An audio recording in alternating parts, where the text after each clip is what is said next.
Қызылшаны еккеннен кейін қазір біздер беріп жүрген почвенный гербицид дуал голд деген береміз. Ол гектарына 1,6 2 литр гектарына беріледі. Ол топырақ арқылы әсер етеді. Бірақ бір кемшілігі топырақта ылғал мол болу керек. Ылғалда ғана бұл дуал голд жақсы жұмыс жасайды. 4 апта алқапты таза ұстайды. 4 апта таза ұстайды. Бірақ енді сонда біз қарамаймыз да бұны экранын бұзып жүрміз қазір біз.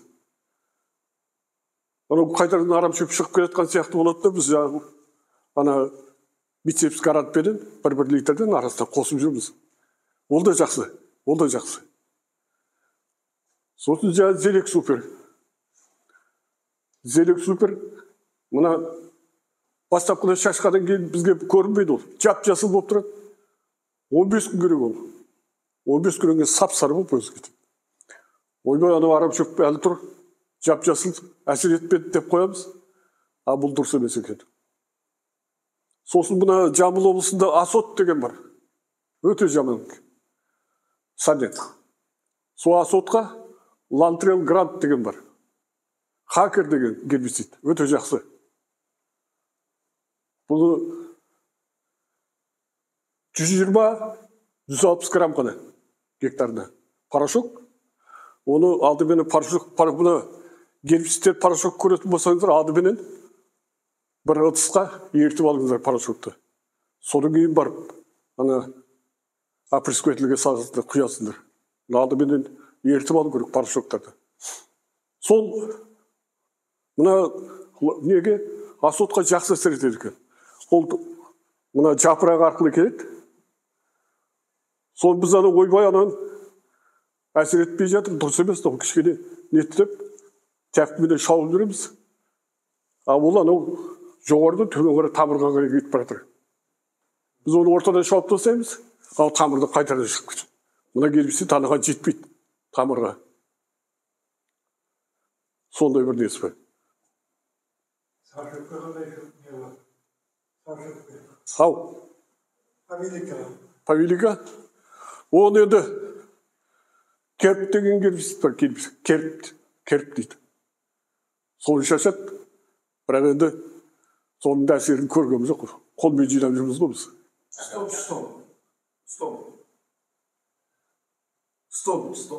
Стоп. Ол да жақсы. Ол да жақсы. Жуаға қолданыстар ғой сендер. Стоп. А этот Камчатка.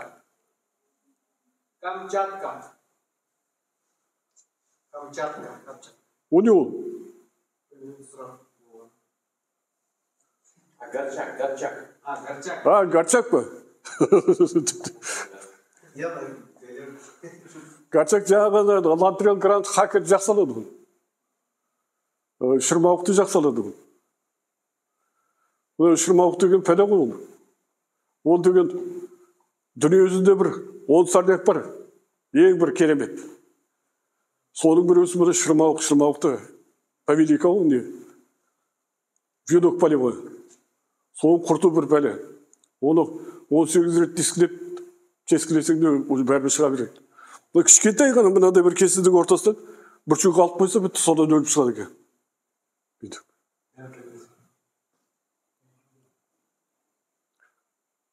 Сол жаңағы алғашқы 50-60 күн жапырақ алады бұл. Келесі 50-60 күнді тамырға жинай бастайды. Қызылша. Осы кезде қызылшаның аурулары шыға бастайды. Тамыры үлкейе бастаған кезде. Кандивай гниль деген болады. Сосын жапырақ аурулары бар. Жаңағы мучница раса деген бар. Ағымда қаптап кетеді. Соған жаңағы мына кандивай гнильге қазір кагатит деген гербицид шығып жатыр. Фунгицид. Өте жақсы. Бастапқы келе жатқан бетте ана гнильдің бәрін тоқтап тастайды. Қатырып тастайды екен. Соңғы жаңағы мучница раса деген бар. Оған керек фунгицид, бұл өте жақсы, мен өзім қолданып жүрген импакт деген бар. Импакт. Гектарында 1 литр таптаза ұстайды. 2 рет обруб жасаңдар, өте жақсы. Бұл мучиться раса деген өте жаман нәрсе. Бұл әппақ болып кетеді, ана не фотосинтез жүрмейді. Жапырақ ақырындап құрайды, солмен құриды қызылшаң. Сол 3-ші 50-60 күні бар. Бұл енді сол неге келеді ғой? Сентябрь, октябрьге. Сол кезде қант жиналып бастайды. Қызылша. Қанты көбейіп, сол осы уақытта күннің сәулесі болса, осындай күн шығып тұрады. Қант жиналып жақсы жүреді. Ал егер күн бұлтты, бірақ біздің неде ауа райы біздің жақта ол сентябрь, октябрь айларында жақсы күн ашық, жақсы болады ғой. Қанттылығы да дұрыс болады соңы. Жер дайындау мәселесін айтайын мен сендерге. Күзде жасалу керек, бәрі жұмыстардың бәрі күзде жасалу керек. Мына алғы дақыл дейді, күздік бидайдан кейін қызылша жақсы өседі. Күздік бидайды орып алғаннан кейін бірден ушение жасау керек, дискование жасап тастау керек. Дисковать етіп. Ол бір жағынан ана арам шөпті провокация жасайды, арам шөп өсе бастайды, қайтарынан шығып. Содан кейін жыртқан кезде комок болмайды. Өйткені біз жаңа бидайды орып алғаннан кейін бір айда жатады. Сосын барып соқа кіргіземіз. Ал дөңбек комок болып шығады. Ал енді сол орған бетте дисковать етіп тастасаң, өте жақсы. Қазір комбайндар бар. Бидайды орғанда бидайдың сабаны ешкімге керегі жоқ. Соны турап. Бір етіп артына шашады. Соның үстіне жаңағы ана бидайдың сабанын бізде қазір малдың көңде жоқ, намозда жоқ, ештеңе бермейміз түкте. Соның жаңағы шашылған бидайдың сабанының үстіне бір ерінбей 50 килограммнан селитра беріп жіберсең де шашып. Анау жақсы етіп кетеді. Переработки жасап. Ол деген 20 тонна, гектарда 20 тонна навоз бергенмен бірдей болады екен.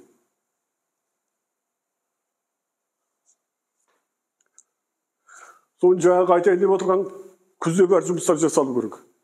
Мына фосфор, калийдің ашықтары күзде берілген жақсы. Егер көбіміз жаңағы ақшамыз жоқ, анау деп көктемде шашып жатамыз, ол ешқайда пайдасы жоқ.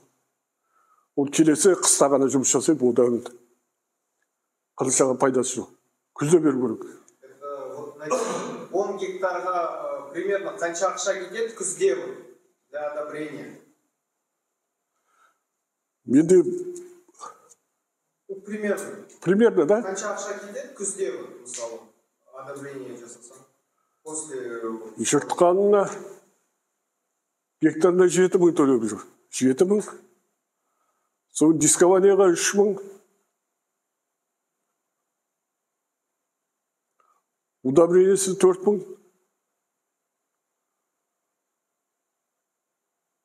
Соң где-то 20.000 гектарға. Бір гектар. Бір гектарға. Қазір өте қымбат дүниенің бар. Биыл осы Жамбыл облысында түгел төтенше жағдай жарияланды ғой. Соған смета жасадық біз бәріміз. Енді ақшасын үкімет қайтарамыз деп отыр ғой. Соны есептеп көрсек, 1 гектарға кететін шығын 800 мың. Ол берді аға. Егер дождевалка, капельный орошение болса, тіпті керемет. 1,5 миллион. Соны күзде жыртқаннан кейін, сразу қысқа кетерінде соны тегістеп жіберген жақсы. Күзде жыртқаннан кейін. Соны көктемде себер алдында ешқандай техниканы жолатпауға тырысу керек. Ең біріншісі жаңағы қар кете салысымен ранневесеннее баранование, кішкене бет жағына. Диск деген пәлені көктемде жолатуға болмайды. Кептіріп жібереді диск деген дисклесін береді. Жаңағы ранневесеннее баранование боронамен. Соның кейін себердің алдында жаңағы айтып отырмын, компактор деген өте бір жақсы комбинатор. Жақсы. Бір жүргенде 4 операция жасайды. 4 жағыз өсақ. Тегістейді. Жаңағы комоктарды көтеді, семенной ложа жасайды, 3-4 сантиметрге. Сосын таптайды жейді. 4 операция, бір ақ жүрмеді. Соның артынша 2 сағаттан кейін сүйіп тастасаң, мынандай сот аласың. Соның қазір мына Сейкада Туковисовайшы өзінің ящиктері бар. Сепкен кезде қылышан тұқыммен бірге 150 килограмм селитра берсеңдер, өте жақсы жұмыс жасайды. 150 килограммда 70 действующий вещество 70 килограмм. Действующий вещество селитра болады, азот болады. 70-тен кем болса, ол жұмыс жасамайды. 150 килограмм положенный сөзін беретін берілген. 150. О, 150-ден артық бере алмайсың жаңында сол. Селиканың есінде өзі соған шақталған өзі. Сосын тағы бір айтатын, есіме түсіріп. Мына 4-5 аптаға дейін таза болу керек дедім бұл жаңа, арам шөптен. Сол где-то ол кезде 3 пара настоящих листьев болады. Осы уақытта шаровка жасаймыз. Шаровка жүргізеді арасында. Шаровкамен бірге кейде біз селитра беріп жүрміз. Ана культиватормен. Ол өте жақсы әсер етеді. Артынан борызды етіп, осы қызылша 3 пар настоящий листьев дейді, соны алғанша су орманға тұтсы керек. Біз сол кезде жаңағы тамырыны өзі тамыр арғай кеткен жасауымыз керек. Егер ертерек суарып қойсақ, қылшаның тамыры бармайды ары қарай. Ол қалып қояды сол жерде. Сартап болып өліп те қалуы мүмкін. Сондықтан ең бастапқыда мысалы шаровкаға дейді. Шаровкадан кейін барып бірақ суару керек. Содан кейін тағы бір 3-ші подкормка бұл неде болады? Шілде айында. Шілде айында где-то 15-ші шілдеде сол кезде междурядный обработка глубокой рыхления дейді. Сол кезде селитраны тағы да берсеңіздер жақсы, жапырақ жақсы көтеріледі. Ал одан ары қарай беруге болмайды селитра. Тағы бір сұрақ қояйын, ол сіз айтып отқан енді күздегі вспашка ғой. Көктемде аударып екше қалай болады қызылша? Нежелательно. Дұрыс емес. Қызылшадан олай всход алу өте қиын. Жауын шашын болып бірдеңе болып әйтеуір сөйтіп шықпаса, былай. Көктемде жыртып еккенің дұрыс емес.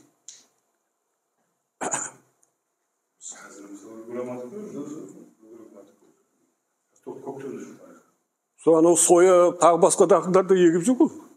Весна вспашкамен егеді, тағы қызылшаға нежелательно. Сирек болып шығады, біртүрлі оны бізге біркелкі дружный всход керек қызылшаға.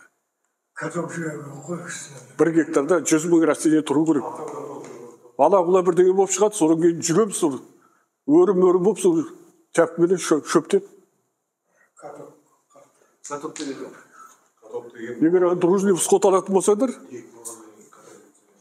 ол ары қарай өзі контроль жасайды ағым шөпті. Каток жүреді дейік ма? Үстіне каток болады ма екен? Көктемде егер. Көктемде ме? Көктемде егер аударатын болсақ, каток жіберсек пармен бірдей болмай ма онда? Жоқ, дұрыс ондай. Өте жақсы.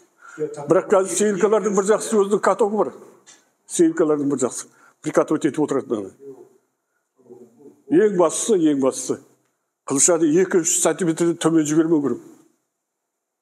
Біздің ана Жетісу облысында мына дискісі бар ғой, себетін сачник. Сол бір тіліп отырады бұл. Сол қызылшаны тұқымы көрініп тұрады жерде. Артынан дөңгелегі жүріп отырады, көрініп тұрады. Ал солар жақсы. Ал енді ары қарай жіберіп қойсаң, коркі болады, бітті. Бір жаңбыр, кішкентай бір жаңбыр болса бітті. Ол шықпайды. Корканы жемайды ол. Оның бір жаманы сол, жаңағы ол семедойный листьяны топырақтан битіп алып шығады ғой. Егер кішкентай коркі болатын болса, анау бір кейіп қалды ма, болды, шықпайды ол. бағана айтып жатырмын ғой, 20 апрельге дейін егуіміз керек. Сол кезде егіп, жақсы всход алатын болсақ, мына шілденің 22-сінде күн ұзақ, түн қысқа болады ғой. Тура сол мезгілде 100 күн болатын болса, өлімнің астында қаласыңдар дейді. Сол кезде қызылша 100 күн болатын болса, сол 22-сіне дейін, онда өлімнің астында қаласың дейді. Шығып кетпей ма? Бізде шықты болады көктемде. Жоқ, ол күз, оған қорықпайсың. Қорқмайды. Көктемде себуге 6-7 градус топырақ 10 сантиметр тереңдікте 6-7 градус температура солай болу керек. Себетін. Оны қалай білеміз? Оны ертеңгісін сағат 8-де термометр бар ғой кәдімгі. Таңертең сағат 8-де. 9-да емес. Таңертең сағат 8. Сол кезде 10 сантиметр жерге термометр күйіп сап. Міне 6 градус па, 7 градус па. 7 градус па болды міне егу керек. Ал енді анау сағат 9-10-да өлшесең, ол уже 15-20 градус болады. Ал енді сағат 8-дегі деп отырған түндегі температура сол 6-7 градус деген сөз. Түн салқын емес. Piyazda kazminde tam taza koyuyor. Böyle kaltak yok. Şöpte yok. Piyazda yaptığında Şınağı olmasa da için. şlangısı ben çile tutsadım mı ben? Apsadım. At taza böyle kaltak yok, tuktur yok. Anamız bastadık çıktı o. İşte böyle. Мен енді оны, мына пиязбенен мен айналысқам жоқ, бірақ пиязға қолданып жүрген гербицидтердің последействиесі бар ма екен? Оны білмейді екен мен. Вот именно қызылшаға қандай нелер, ол пиязға зияны жоқ екен ешілі екен. Қызылшанікі зияны жоқ. İkisinin de birbirine ziyanı yok ölçüm ya. Білмеймін, жаңағы столб қандай екенін білмедім мен. Столб таза жуаныкі ғой, пияздікі ғой. Столбтікі қақып ешкім ұстайды. Ұстайды, ары қарай кетпейді бұл. Столб деген. Мұны соядан кейін, сояға жаңа пивот қолданады ғой. Бітті, иммунозотапир деген бір несі бар. 2-3 жылға дейін еге алмайсың. Біз оны басында білмейміз, егіп, қызылша шықпайды. Шығады қызылша. Сарғайып, ана өліп қалып қайды. 2 жылға дейін екпеу керек. Даже біреулер айтады 3 жыл дейді. Қайсы қызылшаны ма? Не, севооборот па? Жоқ, пивот деген не бар? Қызылшаның өзін қанша уақыттан кейін егу болады мысалы өрбен? Мысалы биыл ексем қанша уақыттан кейін? 3-4 жылдан кейін. Одан 3-4 жылдан кейін. 1-2 жылдан кейін болмайды ма егу мысалы? Қазір айтып жүр жаңағы трехплодный севооборот, четырехплодный севооборот дейді. Сол 3 жылдан 4 жылдан кейін сол ғой бұл бәрі. Одан артық болмайды екен. Өйткені оның бәрі тексерілді ғой. Ғалымдар түгел тексерді оны.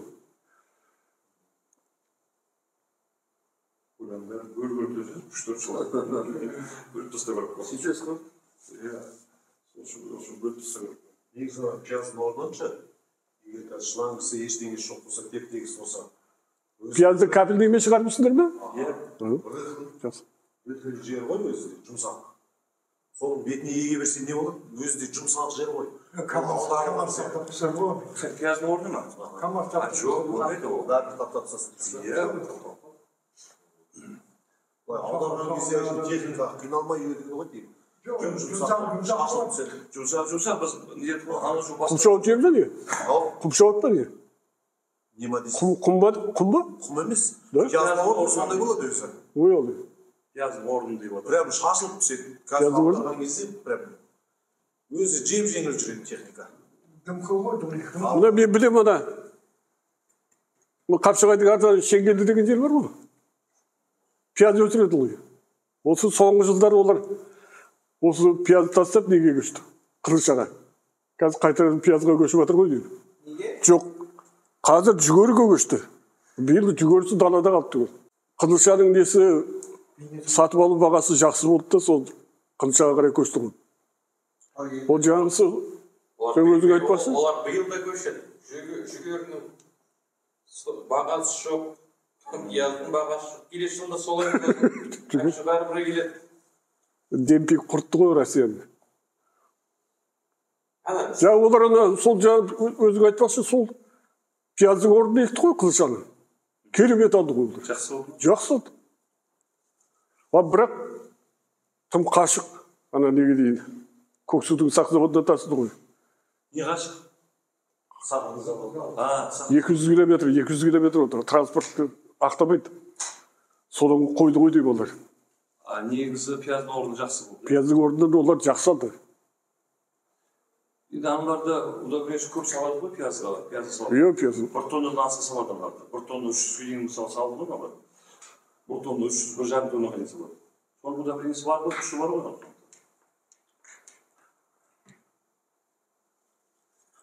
Баяғыда еккенбіз біз. Мен үштөбек жігітім ғой.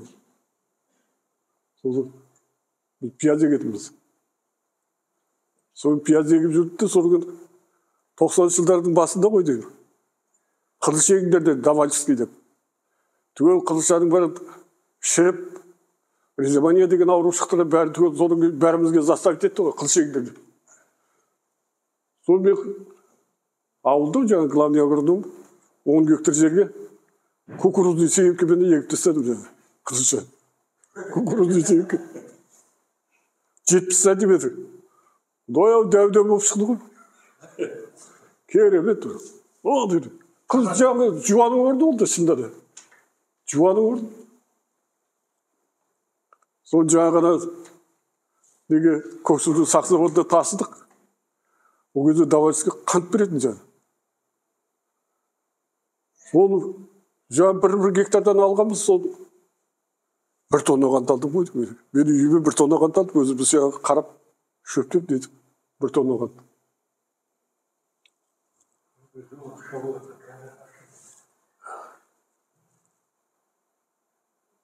Оның Қызылшаның енді көктемде обработкасы неден басталады? Қазір мысалы жыртып қойдық дейді, көктемде жыртып мысалы.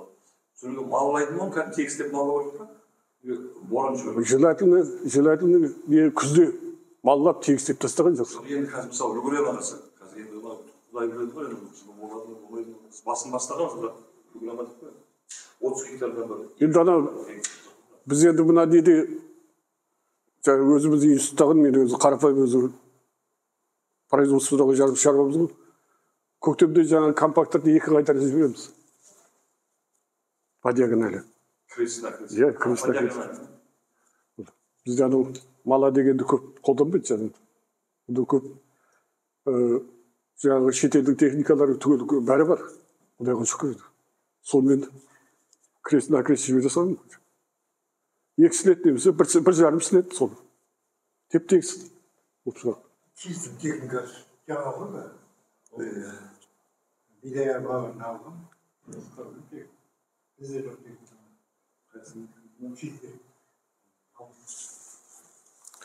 О, жігіттер, рахмет. Сізге рахмет. Ертең боласыз. Тілім шығып жақсы болып қалдым деді.